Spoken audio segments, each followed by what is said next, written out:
3.com. Watch the free video at www.endofamerica3.com. That's endofamerica3.com. Hello, this is Alex Jones with some important questions. If you're going into a battle and they give you a rifle and a sidearm, how much ammunition do you want? My answer would be all I can get. In the battle for freedom and the lives of your loved ones, food is your only ammunition. How much do you want? When do you want it? Now or after the battle starts? When will you need it? Can you buy it without proper identification? Will there be any food? Will it make your children sick? If there's a quarantine and you can't feed yourself, will you go to the gathering center and be immunized? You wipe out all these problems if you have a good food supply. Food is your ammunition to fight for your freedom and your life. How much will you need? We don't know. How much do you want? All you can get. I'm Alex Jones. I want all of you good guys to live to fight another day. Call 1-800-409-5633 or check it out on the web at efoodsdirect.com. Again, that number, 1-800-409-5633. From his Central Texas Command Center, deep behind enemy lines, the information war continues. It's Alex Jones and the GCN Radio Network.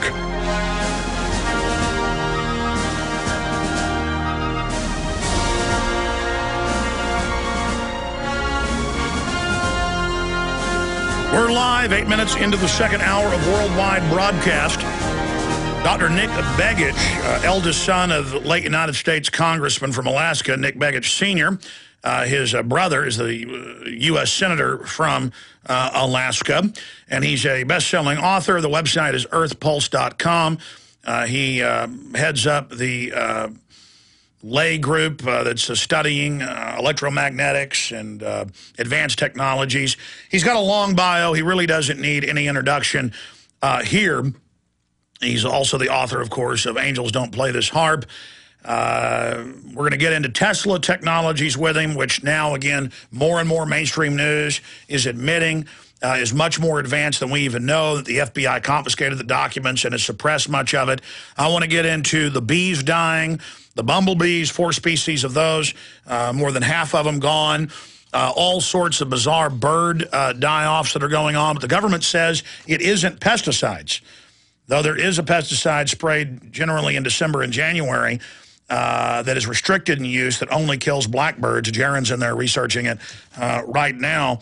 All these big fish die-offs, the increase in volcanic activity here in the United States. We're going to discuss it all with Dr. Nick Begich. Plus that Daily Mail article. You guys pulled that out of the stack the other day. We printed it in color. Admitting that they're putting up HARP-type technology in Middle Eastern nations causing rainstorms, which is what Dr. Begich and others have gone over the patents and shown HARP and other systems are a big part of. So this has always been in the scientific literature, if you know where to look. Weather modification, known as chemtrailing, the geoengineering. But what has changed is the internet has forced all this out in the open, so the mainstream corporate media is playing catch-up. Dr. Nick Begich, great to have you here with us. Well, thanks for having me again, Alex, and it's always good to be with you, especially on these topics these days. It's pretty important issues. You know, it's funny. We called you Monday, and I'd already told Jaron I wanted to get you on the show to talk about the birds and the news reporting on electromagnetic weather modification systems, farms they're putting in all over the world. Most of them, of course, are covert, but the Arabs are admitting they've got them. And then right after that happened, I guess great minds think alike. Coast to Coast AM called and got you and I on together. That was certainly an informative and fast-paced hour. Yeah, that was great. You know, and it's been a long time since we've been together on radio, and it's always great to be on with folks that stay informed on this stuff, because as you know, so many people are just unaware, and it is a little bit technical, but these are the things of the 21st century and things that all of us can weigh in on. Well, it certainly is. What do you want to tackle first? You want to get into the weather modification and the Tesla technologies, or do you want to get into the leaked document, EPA knowingly approved bee-killing pesticide, mass bird and fish die-offs, go global, spark end times panic?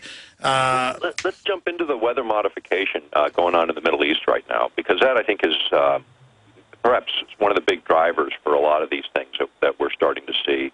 the idea that we can modify weather utilizing technologies has been around a long time. People remember the stories of cloud seeding and using various chemicals and compounds to try and suck a little moisture out of the atmosphere.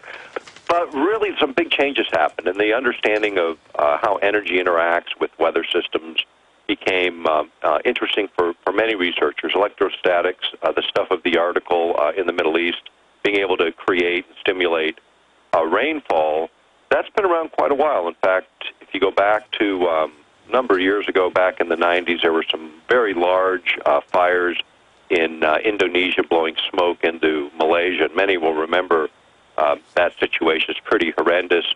But at that time, missed by most, but the mainstream did pick it up, there was an article about a Russian company offering electrostatics, basically saying, hey, we can steer we can create an artificial hurricane and blow the smoke right out of the way. During the Olympics, it came up both in Russia and China at various times that weather modification was one way to keep the Olympics free of bad weather.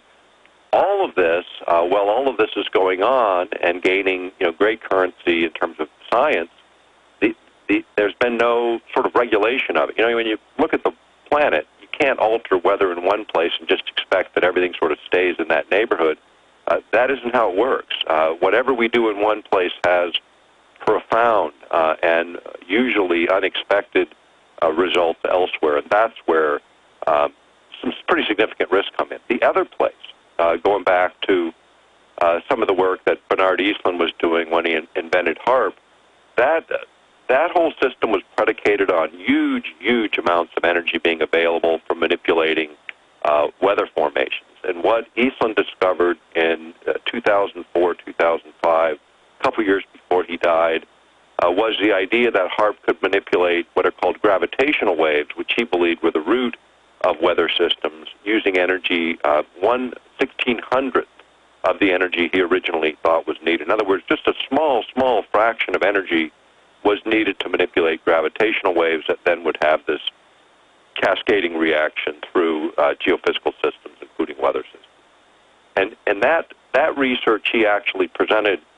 when I was working as executive director of the Lay Institute. We had Dr. Eastlund in Dallas for a conference on mind effects, and one of the things that he talked about, of course, was HAARP and some of its applications, particularly in this area of weather modification. From your deep research, I know you've gone through that HAARP is multifaceted, over-the-horizon radar-type systems, weather modification.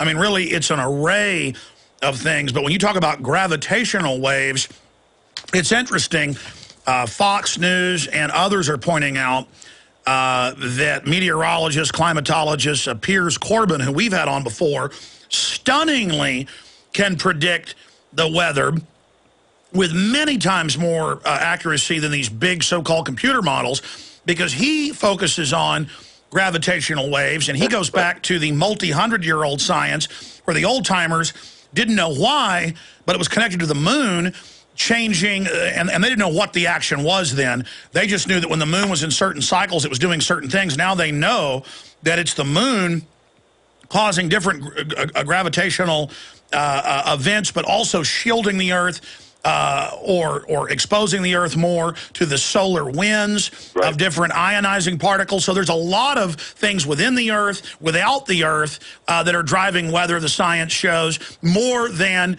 what mainline global warming type kook scientists say. And they know this too. They just want to ignore it and claim that humans exhaling carbon dioxide is causing it. So A, what is HAARP really? B, I've seen the reports that there are really HAARP centers all over the world. They just call them other things. And then C, could this be connected to the increase in earthquakes? It could be. Let's go for the first thing. There are many facilities that have phased arrays, radio frequency transmitters designed like HAARP. HAARP is the acronym for this specific project, but these arrays exist in several locations around the world, including the former Soviet Union, Canada, throughout Europe. The Chinese even have one at Antarctica.